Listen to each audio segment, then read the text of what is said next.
Okay વિદ્યાર્થી મિત્રો, આજે આપણે આ વિડીયોમાં ગોળી અરીસામાં જે પદનો ઉપયોગ થાય છે, જેવા કે ધ્રુવ, વક્રતા કેન્દ્ર, વક્રતા ત્રિજ્યા, મુખ્ય અક્ષ, આ બધું શું છે અને આપણે વ્યાખ્યાયિત કરીએ. આ ટોપિક તમે 10મા ધોરણમાં ભણી ગયા, બરાબર? 10મા ધોરણમાં 10મું ચેપ્ટર પ્રકાશ, પરાવર્તન અને વક્રીભવન તે બેઠું છે. આમાં 3 કે 4 પોઈન્ટ એવા છે જેમાં તમારે નવા છે: કેરેક્ટર, કિરણ અને ફોકલ પ્લેન. આ ઉપરનું બધું તમે ભણેલા છો, બરાબર? એટલે એનું રિવિઝન જ છે અત્યારે. તો ધ્યાન રાખજો શું છે, એની વ્યાખ્યાઓ શું છે. 2 માર્ક માટે મોસ્ટ આઈએમપી ક્વેશ્ચન છે. તો આપણે ધ્રુવ, વક્રતા કેન્દ્ર, વક્રતા ત્રિજ્યા આ બધું ભણતા પહેલા તમને ખબર હોવી જોઈએ ગોળીય અરીસો એટલે શું. આપણે સમતલ અરીસો ખબર છે કે ઘરમાં વાપરીએ છીએ, સમતલ અરીસો હોય અને એનાથી રચાતું પ્રતિબિંબના આપણને ગુણધર્મ, પ્રોપર્ટી કે વિશે પણ ખબર છે. તો હવે ગોળીય અરીસો એટલે શું, તેના પ્રકાર હોય તમને ખબર હોવી જોઈએ. તો ગોળીય અરીસો એટલે કે જેની પારદર્શક સપાટી છે ગોળાકાર હોય, બરાબર, થોડી વક્ર આકારની હોય તેને ગોળીય અરીસો કહેવાય. તેના 2 પ્રકાર, અંતર્ગોળ અરીસો અને બહિર્ગોળ અરીસો. તો આપણે બંનેમાં જોઈશું કે આ ટર્મ્સ કેવી રીતના વ્યાખ્યાયિત થાય, બરાબર? તો સૌથી પહેલા એ જો કે આ એક અંતર્ગોળ અરીસો છે. આ તેની અપારદર્શક સપાટી છે, આ પારદર્શક સપાટી છે અને આ બહિર્ગોળ અરીસો છે, બરાબર? આની અપારદર્શક સપાટી, અપારદર્શક સપાટી. હવે આની અંદર ધ્રુવ એટલે શું, વક્રતા કેન્દ્ર એટલે શું, એ રીતે આપણે વ્યાખ્યાયિત કરીએ. આ શું છે, અંતર્ગોળ અરીસો, આ બહિર્ગોળ અરીસો. તો જો આ અપારદર્શક સપાટી કહેવાય. હવે ક્વેશ્ચન એવો થાય કે અપારદર્શક સપાટી અને પારદર્શક સપાટી એટલે શું?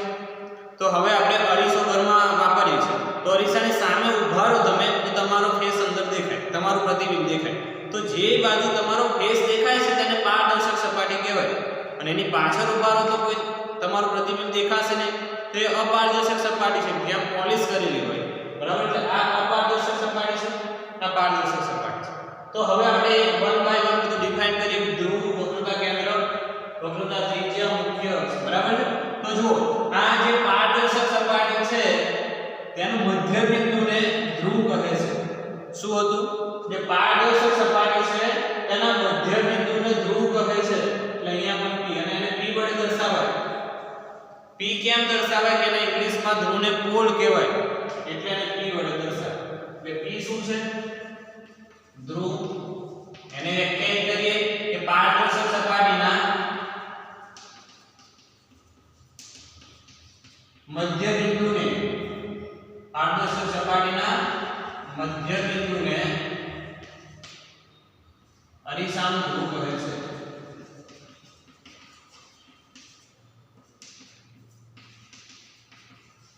હવે અહીંયા કયો અરીસો?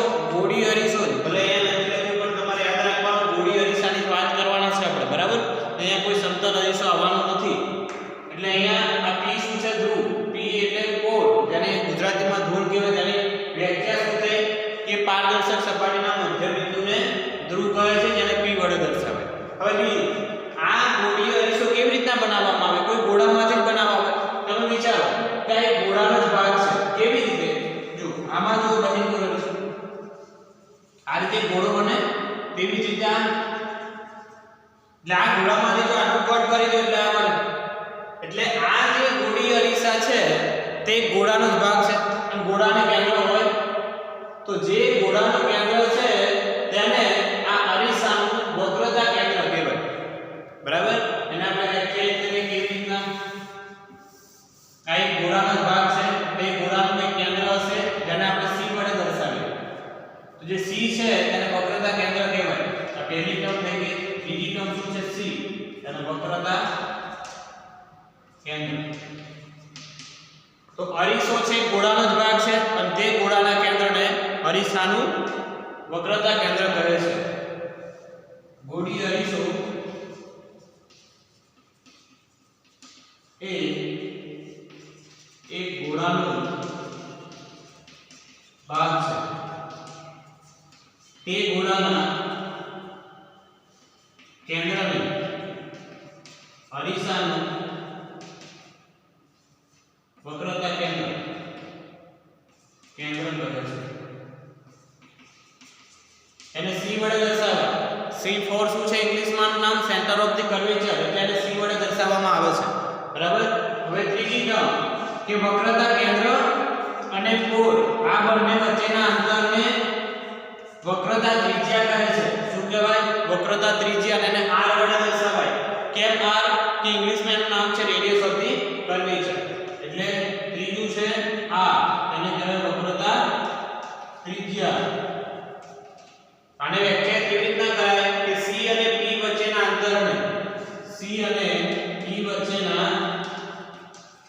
અંતરને વક્રતા ત્રિજ્યા કહે છે. આને બીજી રીતે પણ વ્યાખ્યાયિત કરી શકાય કે ગોળીય અરીસો શામાંથી બનાવ્યો છે? ગોળામાંથી. તો ગોળાની જે ત્રિજ્યા છે તેને વક્રતા ત્રિજ્યા કહેવાય. કેમ? એવું જુઓ કે c અને p વચ્ચેનું અંતર એટલે એક ગોળો છે. તો આ એનું કેન્દ્ર છે અને આ એની સર્કમફરન્સ બહારની બાઉન્ડરી છે. બરાબર? તો આ બંને વચ્ચેનું અંતર એ ત્રિજ્યા જ બને. આ ગોળો વિચારો, આમાંથી કોઈ આપણે અરીસો બનાવ્યો છે તો આ એક અરીસો બની ગયો આટલો. પણ આ જે ગોળો છે એનું આ કેન્દ્ર છે, એને આપણે સેન્ટર ઓફ ધી કર્વેચર એટલે વક્રતા કેન્દ્ર કહ્યું. અહીંયા પોલ છે તો આ અંતર થયું એ ગોળાની ત્રિજ્યા થઈ ને. એટલે આને બીજી રીતે પણ વ્યાખ્યાયિત કરી શકાય કે જે ગોળામાંથી ગોળીય અરીસો બનાવવામાં આવ્યો છે તે ગોળાની ત્રિજ્યાને તે અરીસાની વક્રતા ત્રિજ્યા કહે છે. અથવા તમે સિમ્પલ આ પણ લખી શકો કે c અને p વચ્ચેના અંતરને વક્રતા ત્રિજ્યા કહે છે, જેને r વડે દર્શાવાય. r પર radius of the curvature. Same thing અહીંયા છે. બરાબર? આ પોલ થયું, આ સેન્ટર ઓફ ધી કર્વેચર અને આ રેડિયસ ઓફ ધી. એટલે આ વક્રતા કેન્દ્ર અને આ છે વક્રતા ત્રિજ્યા. હવે c અને p માંથી પસાર થતી કાલ્પનિક રેખા, આ p અને c માંથી પસાર થતી કાલ્પનિક રેખાને શું કહે છે? મુખ્ય અક્ષ. એટલે મુખ્ય અક્ષની વ્યાખ્યા કેવી બને? ચોથું છે મુખ્ય અક્ષ કે c અને p માંથી પસાર થતી કાલ્પનિક રેખા મુખ્ય અક્ષ કહે છે. એને મુખ્ય અક્ષ કહે છે. શું કહેવાય છે? મુખ્ય અક્ષ. જે અહીંયા દર્શાવ્યું છે આ મુખ્ય અક્ષ છે. તો એના પછી શું છે? જો અહીંયા સુધી પહોંચી તો હવે મુખ્ય કેન્દ્ર આ મહત્વનું છે. બરાબર? તો એના માટે તમારે સમાંતર કિરણો તમારે વિચારવા પડે કે કોઈ અનંત અંતરેથી સમાંતર કિરણો આવે છે અને આ અરીસા ઉપર પડે. આ અરીસા ઉપર પડે એટલે શું થાય? પરાવર્તન પામે. તો પરાવર્તન પામીને મુખ્ય અક્ષ ઉપર કોઈ એક બિંદુએ ભેગા મળે તો જે બિંદુ છે તેને મુખ્ય કેન્દ્ર કહેવાય. તો વિચારીએ બે કે ત્રણ એવા કિરણો વિચારીએ. આ એક, આ બીજું અને કોઈ એક ત્રીજું. આ પહેલું છે, બીજું અને આ ત્રીજું. ત્રણેય કેવા છે? આ મુખ્ય અક્ષને સમાંતર છે.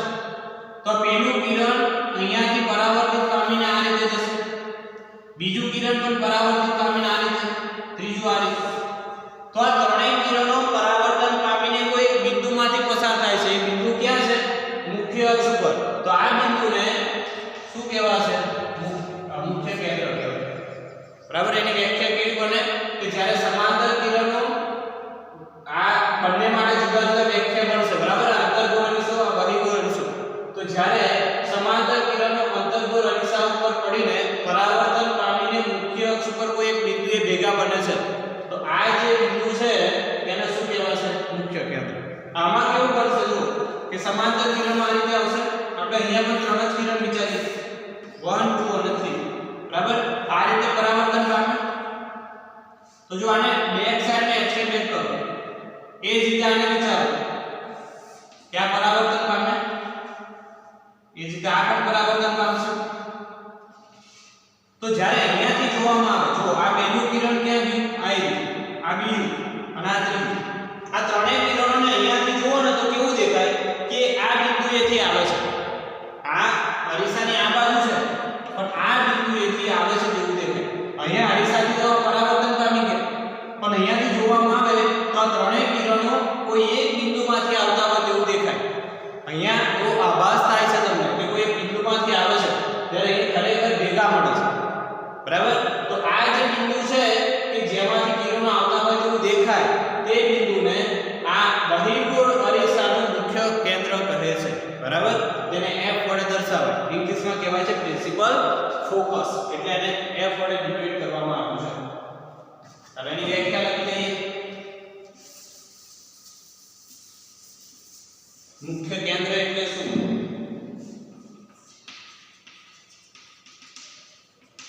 મુખ્ય અક્ષને સમાંતર એવા સમાંતર કિરણો અંતર્ગોળ અરીસાથી પરાવર્તન પામીને મુખ્ય અક્ષ ઉપર કોઈ એક બિંદુએ ભેગા મળે છે.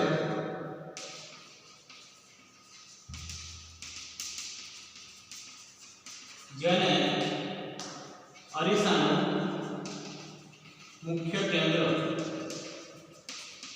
કહે. બરાબર. અહીંયા જો બહિર્ગોળ અરીસા માટે શું ચેન્જ થશે કે મુખ્ય અક્ષની સમાંતર કિરણો અંતર્ગોળની જગ્યાએ બહિર્ગોળ થઈ જાય. અરીસાથી પરાવર્તન પામીને પરાવર્તિત કિરણો અહીંયાથી બતાવશે. જ્યાં પરાવર્તિત કિરણો છે તે મુખ્ય અક્ષના કોઈ બિંદુએથી આવતા હોય તેવો આભાસ થાય તો તે બિંદુને બહિર્ગોળ અરીસાનું મુખ્ય કેન્દ્ર કહેવાય છે. ફરી એક વખત મુખ્ય કેન્દ્રની વ્યાખ્યા ફરી એક વખત બોલું છું. જુઓ અહીંયા અંતર્ગોળ અરીસા માટે લખી છે અને બહિર્ગોળ અરીસામાં કેટલો ચેન્જ થાય એ તમને ઓરલી બોલું છું, સાંભળી લો. ચાલો, સૌથી પહેલા અંતર્ગોળ અરીસામાં કે મુખ્ય અક્ષને સમાંતર આવતા કિરણો પરાવર્તન પામીને મુખ્ય અક્ષ ઉપર કોઈ બિંદુએ ભેગા બને છે. બરાબર. જો સમાંતર કિરણો અંતર્ગોળ અરીસાએથી પરાવર્તન પામીને આ મુખ્ય અક્ષ ઉપર કોઈ એક બિંદુએ ભેગા મળ્યા તો આ બિંદુ છે તે અંતર્ગોળ અરીસાનું મુખ્ય કેન્દ્ર કહેવાય. આમાં કેવું બનશે જો કે જ્યારે સમાંતર કિરણો મુખ્ય અક્ષને સમાંતર કિરણો પરાવર્તન પામીને એવું દેખાય કે મુખ્ય અક્ષના કોઈ બિંદુએથી આવે છે, નિર્ગમન પામે છે તેવો આભાસ થાય તો આ જે બિંદુ છે અને બહિર્ગોળ અરીસાનું મુખ્ય કેન્દ્ર કહેવાય. આ બંને વ્યાખ્યાઓ તમારે લખવાની છે જુદી જુદી. બરાબર. અહીંયાથી શું પરાવર્તિત કિરણો કોઈ એક બિંદુએથી આવતા હોય તેવો આભાસ થાય છે. બરાબર. એ એનું મુખ્ય કેન્દ્ર કહે છે. હવે એના પછી છે કેન્દ્ર લંબાઈ. તો કેન્દ્ર લંબાઈ એટલે શું? તો મુખ્ય કેન્દ્ર અને P વચ્ચેના અંતરને કેન્દ્ર લંબાઈ કહેવામાં આવે છે. તેને સ્મોલ f વડે દર્શાવે. અહીંયા પણ આ f છે તો આ જે ડિસ્ટન્સ છે એને કેન્દ્ર લંબાઈ કહેવાય. છઠ્ઠું છે કેન્દ્ર લંબાઈ. કેન્દ્ર લંબાઈને f વડે દર્શાવે.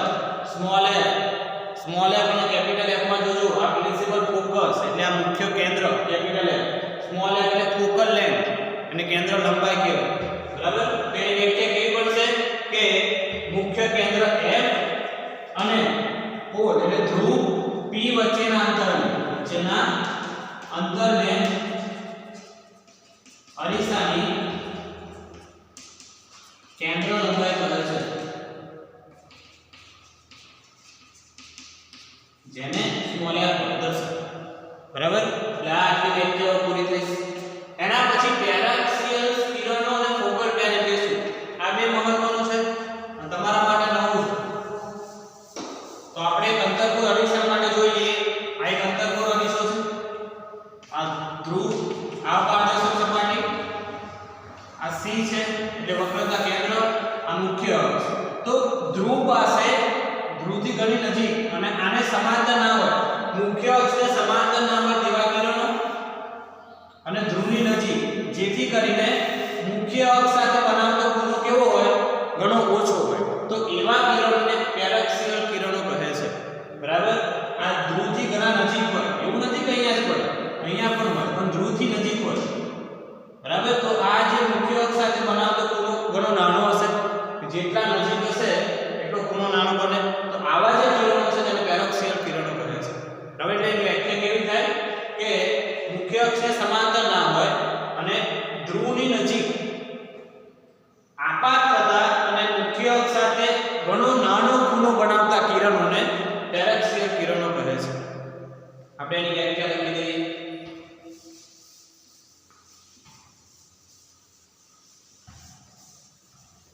મુખ્ય અક્ષને સમાંતર ના હોય તેવા મુખ્ય અક્ષને સમાંતર ના હોય તેવા અરીસાના ધ્રુવ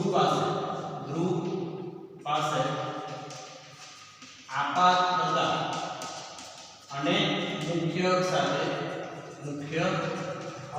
સાથે ખૂબ જ નાનો પૂરો બનાવતા